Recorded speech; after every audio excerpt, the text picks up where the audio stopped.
বিকট আওয়াজ, বিকট ভয়ঙ্কর ট্রাম্পিট, এই সাইরেনে ফু দেয়া হবে। প্রথম ফু দেওয়ার সাথে সাথেই লন্ডভন্ড হয়ে যাবে। এই ইসরাফিলকে তৈরি করা হয়েছে শুধুমাত্র কেবলমাত্র 3টা ফু দেওয়ার জন্য। চিল্লায় বলতে হবে কয়টা? এই ফেরেশতার আর কোনো কাজ নাই। তার আর কোনো কাজ আছে?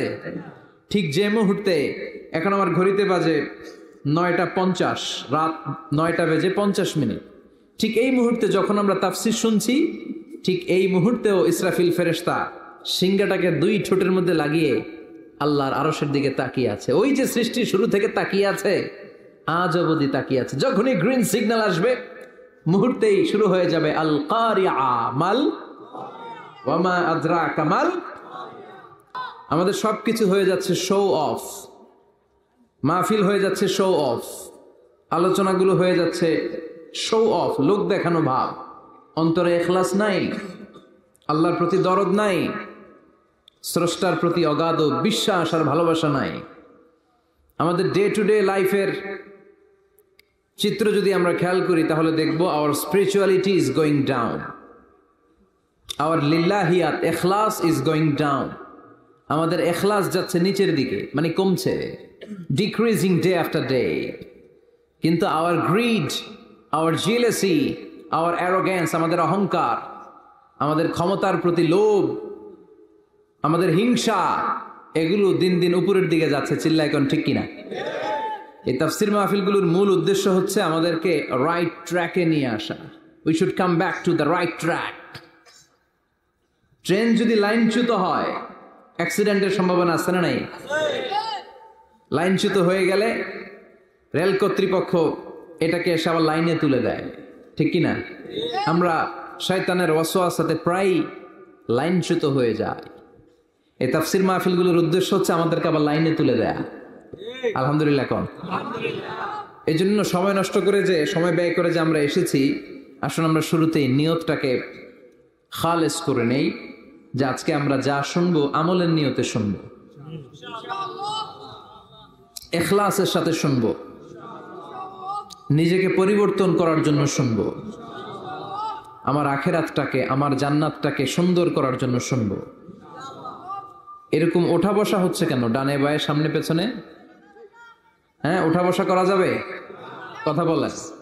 আপনারা মনে করছেন এই যে কিছু মিডিয়ার ভাইয়েরা আসছে, কয়টা আসছে? অনেকগুলো আসছে, এরা ভিডিও করতেছে। আল্লাহর পক্ষ থেকে এরকম মিডিয়া কর্মী আছে না নাই? ওয়া কুল্লা শাইইন আহসাইনাহু ফি ইমামিম মুবিন নামক ভিডিও রেকর্ড ক্যামকর্ডার দিয়ে আপনাদেরকে ভিডিও করছে কে? এজন্য তাফসীর মাহফিলে আমরা এসেছি, আমরা নীরবে ঠান্ডা মাথায় কথা শুনবো।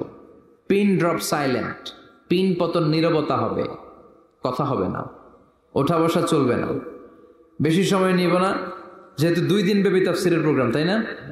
আগামীকাল আরো বড় বড় উলামায়ে কেরাম, দেশ বরেণ্য আলেমে দ্বীনরা আসবেন। আজকে প্রথম রাত, প্রথম রজনীতে আমরা সামান্য কিছু কথা শুনে বিদায় নিব। বিশ্বনবী বলেছেন, খুতাবুকুম তাওয়িলা ওয়া সালাওয়াতুকুম কাসীরা। কিয়ামতের আগে তোমাদের বক্তব্য হয়ে যাবে লম্বা, সালাত হয়ে যাবে খাটো। সালাতের মধ্যে লোকজন তাড়াহুড়ো করে, আছে না নাই? আর বক্তব্য শুরু করলে অনেক লম্বা বক্তব্য করে। আসলে এটা উল্টায় দিতে হবে, সালাত হবে লম্বা, বক্তব্য হবে ছোট। তো আমরা খুব লম্বা চূড়া বক্তব্যের দিকে যাব না, সংক্ষিপ্ত কিছু কথা সরাসরি আমরা কোরআন থেকে শুনবার চেষ্টা করব। পড়েন ইনশাআল্লাহ। এবং আজকে এই 2 দিন ব্যাপী তাফসীরুল কোরআনের প্রোগ্রামের প্রথম দিন আমরা একসাথে বিদায় নিব ইনশাআল্লাহ। পড়েন। আলোচনার মাঝখানে উঠা বসা করবেন? কে কে উঠবেন? হাত তুলেন তো দেখি। উঠবেন? কে উঠবেন? শেষ পর্যন্ত থাকবেন তো? কথা দিয়েছেন? আওয়াজ করে পড়েন ইনশাআল্লাহ। আসলে আমরা সরাসরি কোরআন থেকে শুনি, কেননা কোরআন থেকে কথা শুনলেই বরকত। কোরআন থেকে কথা শুনলে জীবন আলোকিত হয়। জীবনটা আলোকিত করে দেয় কে? কারণ সব সমস্যার সমাধান দিতে পারে। সমাধান চাও যদি জীবনে, মরণে ফিরে যাও, খুঁজে নাও, চোখ রাখো কোরআনে। চোখ রাখবেন কোথায়? না টিভির পর্দায়? কোথায়? সমাধান চাও যদি জীবনে মরণে, ফিরে যাও খুঁজে নাও চোখ রাখো কোরআনে। If you want the solution this দুনিয়া এন্ড আখিরা, go back have a look to the holy কোরআনে। সুবহানাল্লাহ পড়েন। সমাধান চান তো go back, sit down and have a look to the Quran. আপনার জীবনের সব সমস্যার সমাধান কোরআনের ভেতরে আছে না নাই? সেই কোরআন থেকে আমরা কথা শুনব। আমি আমার খুতবার শুরুতে সূরাতু আল কারিয়ার প্রথম 3টি আয়াত তেলাওয়াত করেছি। এই সূরার ভেতরে আল্লাহ তাআলা কিয়ামতের নকশা এঁকে দিয়েছেন, কিয়ামতের প্রামাণ্য বর্ণনা দিয়েছেন। কিয়ামত যে একদিন হবে, এই পৃথিবী যে ধ্বংস হয়ে যাবে, এটার ব্যাপারে সবার অগাধ বিশ্বাস আছে তো? না সন্দেহ লাগে? সন্দেহ আছে কারো? এই পৃথিবী একদিন থাকবে না, ভেঙে চুরমার হয়ে যাবে, খান খান হয়ে যাবে, সব ম্যাসাকার হয়ে যাবে। আমি থাকবো না, আপনি থাকবেন না, আমরা কেউই থাকবো না, থাকবে একজন, তিনি কে? এটার নাম কিয়ামত, যেটার ব্যাপারে বিশ্বাস না থাকলে ইমানের ঘাটতি চলে আসবে, ঠিক কি না? তো সেই কিয়ামতের দিনটা কেমন হবে, কিয়ামতের দৃশ্যটা কিরকম হবে, এর নকশা খুব সংক্ষিপ্ত পরিসরে মাত্র 11টা আয়াতে আল্লাহ তুলে ধরেছেন। আপনি মনোযোগ দিয়ে কানগুলো খরগোশের মতো খাড়া করে যদি কথাগুলো শুনেন, আপনার মনে হবে আপনি এখানে বসে কিয়ামত চোখে লাইভ দেখতেছেন, লাইভ। আল্লাহ এমন ভাবে বলেছে, সুবহানাল্লাহ পড়েন।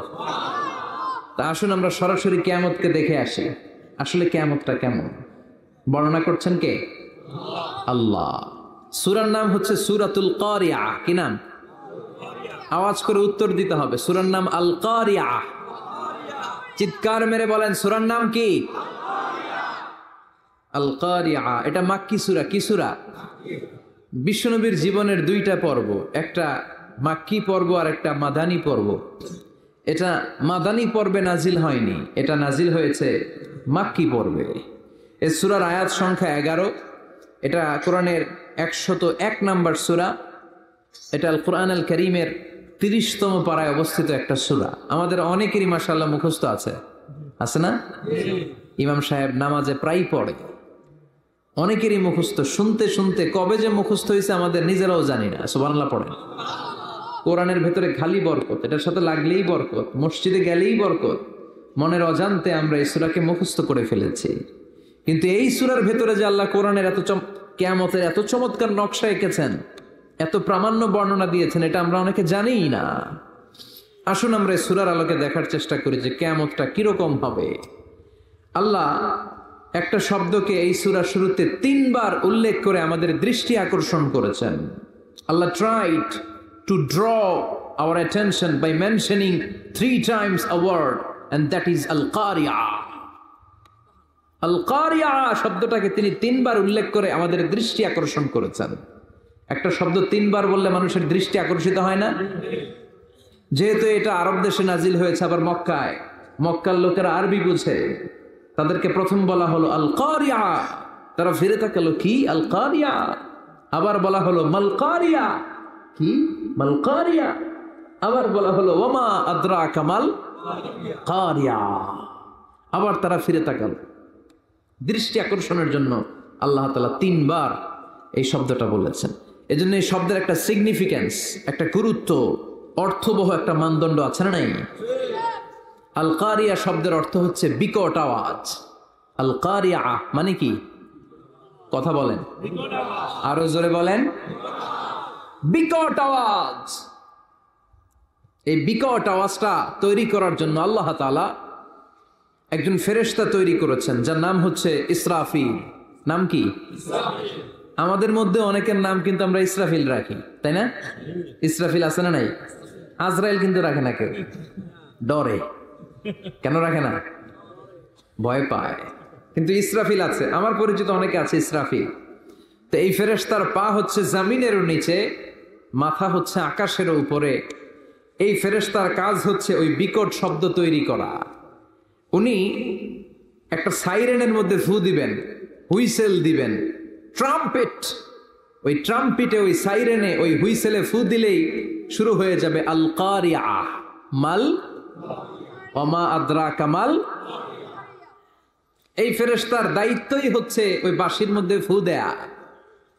হুইসেল, সাইরেন, ট্রাম্পিট, আরবিতে এটাকে বলা হয় আসুর। ইদা নুফিখা ফিস সূরি নাফখা ওয়াহিদা, যখন তিনি ওই সিংহে একটা ফু দিবেন সব লন্ডভন্ড হয়ে যাবে, কিচ্ছু খুঁজে পাওয়া যাবে না। আল্লাহ ওনাকে তৈরি করেছেন শুধু এই হুইসেলের মধ্যে, বাঁশির মধ্যে 3টা ফু দেওয়ার জন্য। কয়টা? উনি সৃষ্টির শুরু থেকেই এই বাঁশিটাকে 2 ঠোঁটের মাঝখানে রেখে আল্লাহর আরশের দিকে তাকিয়ে আছে, and just waiting for the green signal. আল্লাহর পক্ষ থেকে সবুজ সংকেতের অপেক্ষায়। যখনই আল্লাহর অর্ডার করবেন তখনই শুরু হয়ে যাবে আল কারিআ মাল ওমা আদরাকা মাল। সৃষ্টির শুরু থেকেই ইসরাফিল ফেরেশতা বিশাল সিংহাটাকে 2 ঠোঁটের মাঝখানে করে আরশের দিকে তাকিয়ে আছে, কখন আল্লাহ অর্ডার দিবে।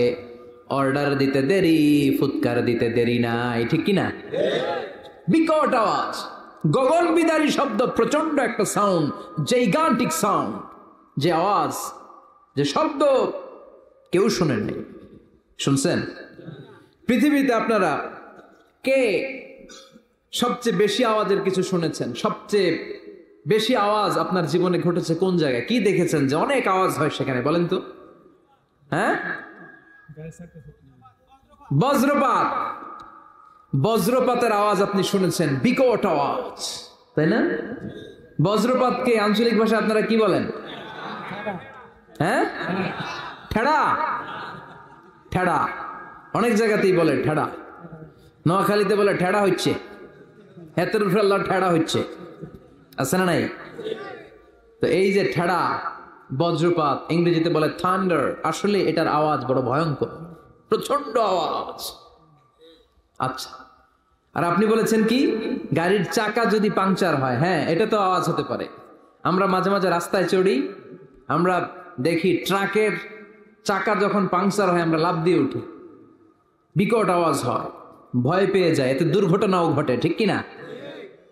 আচ্ছা, 1 নম্বরে পেলাম ঠেড়া, বজ্রপাত। 2 নম্বরে পেলাম ট্রাকের টায়ার পাংচার হলে। আর কে কি আওয়াজ শুনেছেন জীবনে? ভয়ঙ্কর আওয়াজ। কি করলে ভয়ঙ্কর আওয়াজ হয় বলেন?